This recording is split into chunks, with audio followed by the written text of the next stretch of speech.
You ask Tiger to solve. This deals with linear equations with one unknown. The final result is x equals 12. Let's solve it step by step. Group all constants on the right side of the equation. Subtract 1 from both sides. Simplify the arithmetic.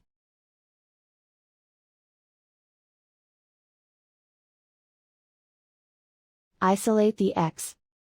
Divide both sides by 6. Simplify the fraction. Find the greatest common factor of the numerator and denominator.